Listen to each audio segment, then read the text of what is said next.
வணக்கம் மக்களே, எல்லாரும் எப்படி இருக்கீங்க? நாங்கள் ரொம்ப அருமையாக இருக்கோம். நாம் இன்றைக்கி நம்ம சேனலில் முட்டை குழம்பு டேஸ்டியாக ஈஸியாக நம்ம வீட்டில் எப்படி சமைக்கலான்னு பார்க்க போகிறோம்.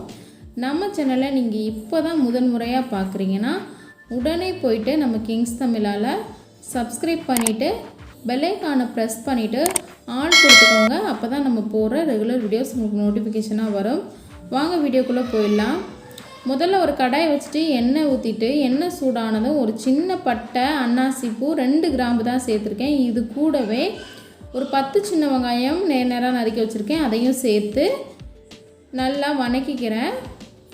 பார்த்திங்கன்னா இது ரொம்ப வதங்கணும்னு அவசியமே கிடையாது, நார்மலாக வதங்கினா போதும். இதில் ஒரு 4-5 கருவேப்பிலை மட்டும் போட்டுக்கலாம்.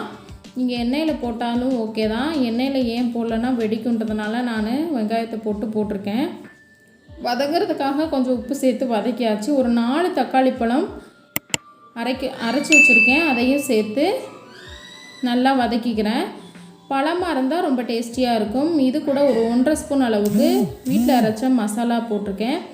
ஒரு 2 ஸ்பூன் அளவுக்கு கரம் மசாலா போட்டுக்கலாம். ஒரு 1/2 ஸ்பூன் அளவுக்கு மஞ்சத்தூள் போட்டு இதை நல்லா மிக்ஸ் பண்ணிக்கலாம். நல்லா மிக்ஸ் ஆனதுக்கப்புறமா பச்சை வாடை போனதுக்கப்புறமா ஒரு 1/2 டம்ளர் அளவுக்கு தண்ணி சேர்த்துருக்கேன். இதையும் நல்லா மிக்ஸ் பண்ணி விட்டுக்கலாம். இப்போ நான் ஒரு முட்டை வேக வச்சு எடுத்து வச்சுருக்கேன். அந்த முட்டைகளை இந்த கிரேவியில் நம்ம சேர்த்துடலாம். தண்ணி நான் கொஞ்சமாக தான் சேர்த்துருக்கேன். உங்கள் விருப்பம் போல் உங்களுக்கு எவ்வளோ தேவையோ அவ்வளோ நீங்கள் சேர்த்துக்கலாம். இந்த கிரேவியில் இந்த முட்டை நல்லா குக் ஆகட்டும். பார்த்திங்கன்னா இந்த முட்டையில் இந்த மசாலா எல்லாம் இறங்கட்டும். இப்படியே நம்ம சிம்மில் வச்சுட்டு இதை மூடி வச்சிடலாம். இப்போ ஒரு கப் அளவுக்கு தேங்காய் நறுக்கி வச்சுருக்கேன். இது கூட ஒரு 1.5 ஸ்பூன் அளவுக்கு நம்ம சோம்பு சேர்த்துக்கலாம். தேங்காய் உங்கள் விருப்பம் தான், எவ்வளோ வேணுமோ அவ்வளோ சேர்த்துக்கலாம். சோம்பு சேர்த்துட்டு அதை அரைச்ச கலவையை இது மசாலாவோட குக் ஆனதுக்கப்புறமா நம்ம அரைச்சி வச்ச அந்த தேங்காவை இதோட சேர்த்துடலாம். தேங்காவை சேர்த்துட்டு இதையும் மிக்ஸ் பண்ணி விட்டுக்கலாம். நல்லா கிளறி விட்டுட்டு இப்போ இதுக்கு தேவையான அளவு தண்ணியை நம்ம சேர்த்து நல்லா மிக்ஸ் பண்ணி விட்டுக்கலாம். இவ்வளோ தான். இது ஒரே ஒரு கொதி வந்தவுடனே நமக்கு குழம்பு ரெடி ஆயிரும். ரொம்ப குயிக்காகவே நம்ம குழம்பு செஞ்சிட்டோம். அவ்வளோதான், ஒரு கொதி வந்துருச்சு, குழம்பு ரெடி ஆயிடுச்சுங்க. இதில் கொஞ்சமாக கொத்தமல்லியை தூவி விட்டு அடுப்பை ஆஃப் பண்ணிடலாம்.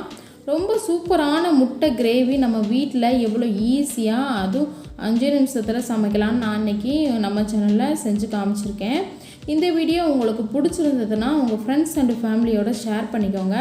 நம்மளோட வீடியோஸ் நிறைய குழம்புகளாக இருக்கட்டும், ஃப்ரையாக இருக்கட்டும், நான்வெஜ் ஐட்டம்ஸ் எல்லாம் நிறைய போட்டிருக்கோம். எல்லாத்தையும் போய் பாருங்கள். வீடியோ பிடிச்சிருந்ததுன்னா நீங்கள் சப்ஸ்கிரைப் பண்ணி வச்சுக்கோங்க. உங்களோட ஃபீட்பேக் சப்போஸ் நீங்கள் இதை வீட்டில் ட்ரை பண்ணிங்கன்னா உங்களோட ஃபீட்பேக்கை நம்மக்கிட்ட ஷேர் பண்ணிக்கோங்க கமெண்ட் செக்ஷனில். அடுத்து ஒரு சூப்பரான வீடியோவில் நான் உங்களுக்கு சந்திக்கிறேன். அது வரைக்கும் உங்களிடமிருந்து விடைபெறுவது உங்கள் சத்யா. பாய், டேக் கேர். இப்போ கொரோனா 3ஆம் அலை வரப்போகுதுன்னு சொல்கிறாங்க. அதனால் எல்லாருமே வீட்டில் சேஃப்டியாக கவனமாக இருங்க. ரொம்ப அசால்ட்டாக இருக்காதீங்க. எப்போயுமே மாஸ்க் போட்டுக்கோங்க. பாய்.